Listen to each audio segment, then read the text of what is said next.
കൂട്ടുകാരനെ സഹായിക്കാനുള്ള ശിക്ഷയെ കിട്ടി. കൂട്ടുകാരനെ സഹായിക്കാനുള്ള ശിക്ഷയാണ്.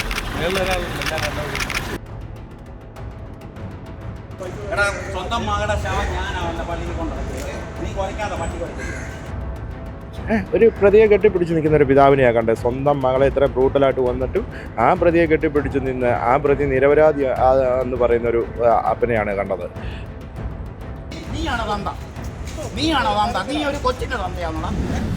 മരണപ്പെട്ട കുട്ടിയുടെ നെഗിൽ പീസിൽ നിന്ന് കിട്ടിയ പ്രതിയുടെ DNA, അതോടൊപ്പം തന്നെ ഈ ലിഗേച്ചറിൽ നിന്നും ഹാങ് ചെയ്യാൻ ഉപയോഗിച്ച ലിഗേച്ചറിൽ നിന്നും പ്രതിയുടെ DNA കിട്ടി. അതുപോലെ തന്നെ പ്രതിയുടെ ലാസ്റ്റ് സീൻ ഉൾപ്പെടെയുള്ള കാര്യങ്ങൾ മൊബൈലിലേക്ക് എടുത്തിട്ടുണ്ട്.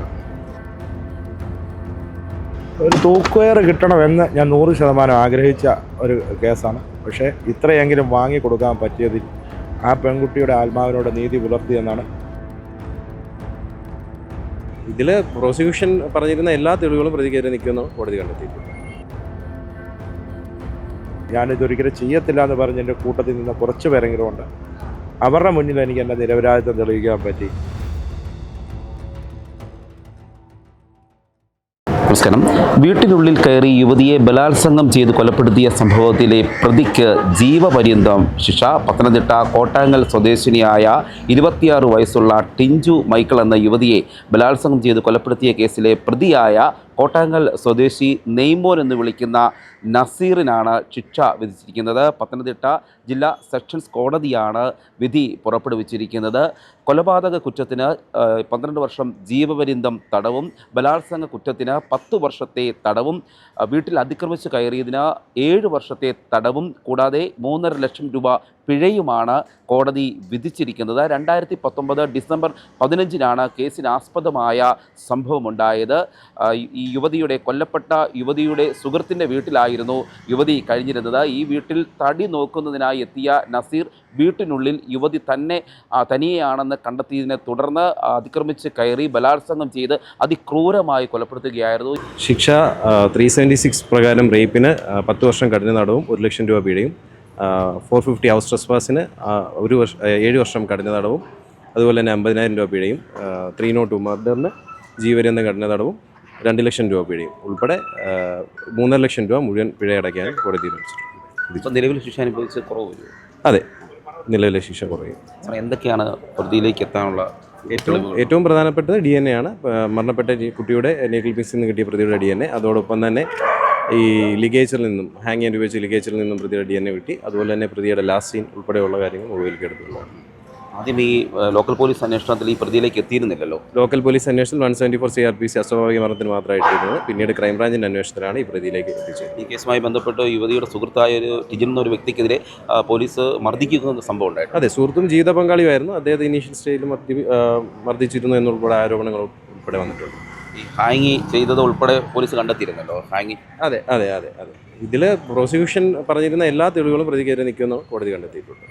ഈ കൊലപാതകം നടത്തിയ ശേഷം അത് ആത്മഹത്യ എന്ന് വരുത്തി തീർക്കുന്നതിനായി ജീവനോടെ ഈ പെൺകുട്ടിയെ കെട്ടിത്തൂക്കുകയായിരുന്നു. ആദ്യം ആത്മഹത്യ എന്നാണ് കരുതിയിരുന്നത്. 2 വർഷം ലോക്കൽ പോലീസ് അന്വേഷണത്തിൽ ഇത് പ്രതിയിലേക്ക് എത്തിയില്ല.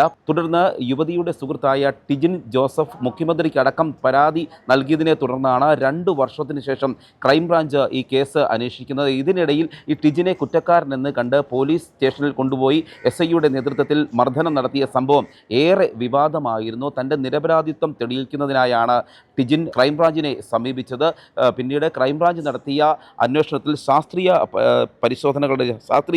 തെളിവുകളുടെ അടിസ്ഥാനത്തിൽ ഈ പ്രതിയെ കണ്ടെത്തുകയായിരുന്നു. നസീർ തന്നെയാണ് ഈ കേസിലെ പ്രതി കുറ്റക്കാരനെന്ന് ക്രൈംബ്രാഞ്ച് കണ്ടെത്തുകയും ജില്ലാ സെഷൻസ് കോടതി പ്രതിയെ കുറ്റക്കാരനെ കണ്ട് ശിക്ഷ വിധിക്കുകയുമായിരുന്നു. വിദഗ്ധമായ അന്വേഷണമാണ് ക്രൈംബ്രാഞ്ച് നടത്തിയത്. ക്രൈംബ്രാഞ്ച് DYSP ആയ R പ്രതാപൻ നായരുടെ നേതൃത്വത്തിലായിരുന്നു അന്വേഷണം നടത്തിയത്. വർഷങ്ങൾക്ക് ശേഷം ഇപ്പോൾ കോടതി കുറ്റക്കാരനായി നസീറിനെ കണ്ടെത്തുകയായിരുന്നു. തുടർന്ന് ഇപ്പോൾ വിധിച്ചിരിക്കുകയാണ്. ഈ സംഭവവുമായി ബന്ധപ്പെട്ട് ഇപ്പോൾ ടിജിൻ നമ്മളോട് പ്രതികരിക്കുകയാണ്.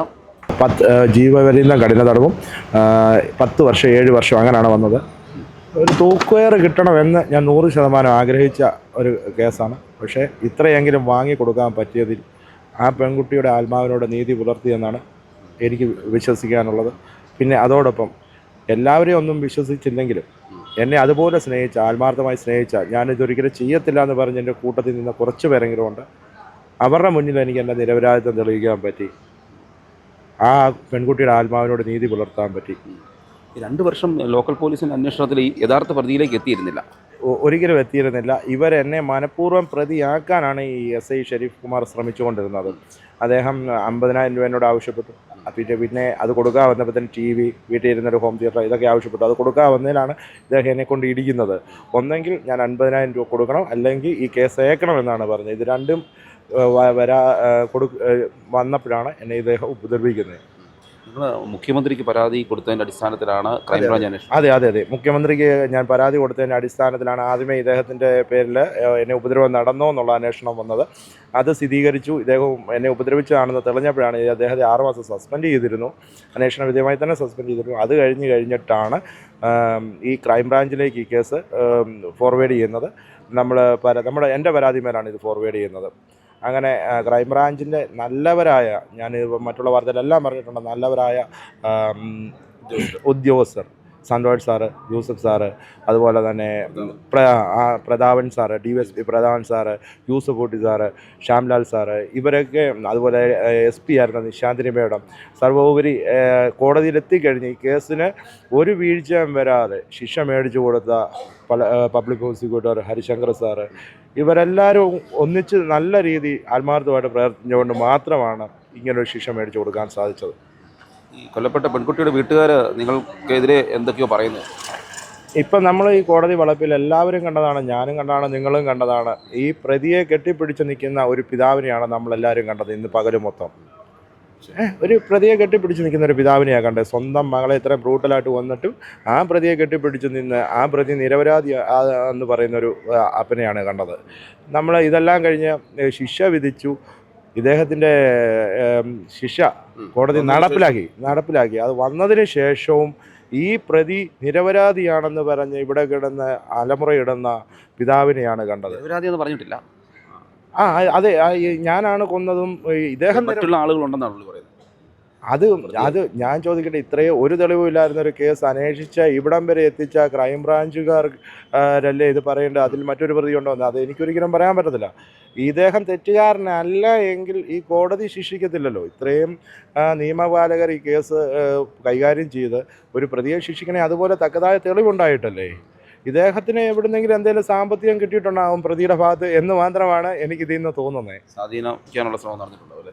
അല്ലെങ്കിൽ സ്വന്തം മകളെ കൊന്നയാളെ കെട്ടിപ്പിടിച്ച് നിന്ന് അവൻ പ്രതി അല്ല എന്ന് പോലും പറയണമെങ്കിൽ എന്താ അങ്ങനെ തന്നെ ആയിരിക്കണം. അത്രയും ക്രൂരമായി കൊലപ്പെടുത്തിയെടുത്ത് ഈ പ്രതിയെ കെട്ടിപ്പിടിച്ചു നിന്ന് പ്രതി നിരപരാധിയാണെന്ന് പറഞ്ഞ് ഈ കേസ് നമ്മൾ ഇടിയും കൊണ്ട് പുറകെ നടന്ന് യഥാർത്ഥ പ്രതിക്ക് ശിക്ഷ വാങ്ങിച്ചു കൊടുത്തപ്പോൾ അദ്ദേഹം എന്നെ ഉപദ്രവിക്കാൻ വന്നെങ്കിൽ, എന്നെ തെറി പറയാൻ വന്നെങ്കിൽ, എന്നെ അടിക്കാൻ ഇത്രയും പേരെ മുന്നിൽ വെച്ച് വന്നെങ്കിൽ ഇദ്ദേഹത്തിന് ഉറപ്പായും ആ പ്രതിയിൽ നിന്നും കാര്യമായി എന്തോ കിട്ടിയിട്ടുണ്ടെന്നാണ് നമ്മൾ ഊഹിക്കേണ്ടത്. അദ്ദേഹത്തിൻ്റെ സ്റ്റാൻഡേർഡിനോളം താഴെ നമ്മൾ താല്പര്യപ്പെടുന്നില്ലാത്തത് കൊണ്ട് ഞാൻ കയ്യും കെട്ടി അവിടെ നിന്നു. ഏതായാലും നിങ്ങൾ 6 മാസമായിരുന്നു നിങ്ങളുടെ ഒരു ബന്ധം. അത് ഒരുമിച്ച് വിവാഹം കഴിച്ച് ജീവിക്കാനിരിക്കുന്ന സമയത്താണ് ഇത്തരത്തിൽ ദാരുണമായ ഒരു സംഭവം ഉണ്ടാകുന്നത്. അതെ. അങ്ങനെ ആ സമയത്താണ് ഈ നെയ്മോൻ ഈ പാതകമായ പ്രവൃത്തി ചെയ്യുന്നത്. ഒരിക്കലും അവനെ സംശയിച്ചില്ല എന്നുള്ളതാണ് എനിക്ക് പറ്റിയ ഏറ്റവും വലിയ തെറ്റ്. അതിൻ്റെ കാരണം എന്താണെന്ന് ഇന്ന് നിങ്ങൾക്ക് പലർക്കും മനസ്സിലായി കാണും. ഇത്രയും വലിയൊരു ശിക്ഷ കിട്ടിയിട്ടും നെയ്മോന് യാതൊരു സങ്കടമോ കാര്യങ്ങളോ ഇല്ല. എല്ലാവർക്കും ഹായും ടാറ്റായും കൊടുത്ത് നിൽക്കുന്നൊരു നെയ്മോനെയാണ് നമ്മളെല്ലാവരും കാണുന്നത്. അങ്ങനെ യാതൊരു ഭാവവ്യത്യാസവും കാണിക്കാതെ 2 വർഷം ഈ കേസിൻ്റെ ഒന്നാം സാക്ഷിയായി നിന്ന് നെയ്മോനെ എനിക്ക് സംശയം തോന്നിയില്ല എന്നുള്ളതാണ് ഇതിനകത്ത് ഏറ്റവും വലിയ കാര്യം. ഈ പിതാവ് പറയുന്നത് നിങ്ങൾ പണം നൽകിയില്ല എന്നൊക്കെ പറയുന്നു. അങ്ങനെ നമ്മൾ ബൈ ഹാൻഡ് കൊടുത്ത പൈസയ്ക്ക് തെളിവുണ്ടാകത്തില്ലല്ലോ. ഇനി അദ്ദേഹത്തിന് വാങ്ങിയില്ല എന്ന് പറഞ്ഞാൽ വാങ്ങിയില്ല. എനിക്ക് പണമല്ല പ്രധാനം, എനിക്ക് അദ്ദേഹം പണം തരികയും വേണ്ട. എനിക്ക് അദ്ദേഹത്തിനോട് അദ്ദേഹം ഇപ്പോൾ ചിലപ്പോൾ രോഷം കൊള്ളുന്നത് ഈ പണം തരേണ്ട വരുമോ എന്ന് കണ്ടിട്ടായിരിക്കും. എനിക്ക് ഈ പണത്തിന് വേണ്ടിയിട്ടല്ല, ഞാൻ ഈ പെൺകുട്ടിയെ കൊന്നവന് ശിക്ഷ മേടിച്ച് കൊടുക്കണം എന്നുള്ള ഒറ്റയൊരു ഇതിൽ മാത്രമാണ് ഞാൻ മുന്നോട്ട് പോയത്. പിന്നെ SIക്കെതിരെ ഞാൻ പോകുന്നത് എനിക്ക് ഉപദ്രവം കിട്ടിയതുകൊണ്ടാണ്. എന്നെ ഉപദ്രവിച്ചു എന്നുള്ളത് തെളിഞ്ഞിട്ടുള്ള കാര്യമാണ്. അതുകൊണ്ട് മാത്രമാണ്, സത്യമായ കാര്യമായതുകൊണ്ട് മാത്രമാണ് ഞാൻ SIക്കെതിരെ ഇനി മുന്നോട്ട് പരാതിയുമായിട്ട് പോകുന്നത്. അതുപോലെ എൻ്റെ ഏറ്റവും വലിയൊരു ഉദ്ദേശം എന്ന് പറയുന്നത് ഈ നസീറിനൊരു കൊലക്കയറെങ്കിലും വാങ്ങിച്ച് കൊടുക്കുക എന്നുള്ളതാണ്. പരമാവധി ശിക്ഷ ഞാൻ വാങ്ങിക്കൊടുത്തു. അപ്പോൾ ഇനി ഇദ്ദേഹവുമായി നമുക്കൊരു ഫൈറ്റ് പിടിക്കാൻ നമ്മൾ താല്പര്യപ്പെടുന്നില്ല. അദ്ദേഹത്തിൻ്റെ സ്റ്റാൻഡേർഡിനോളം നമ്മൾ താഴാനും ഉദ്ദേശിക്കുന്നില്ല.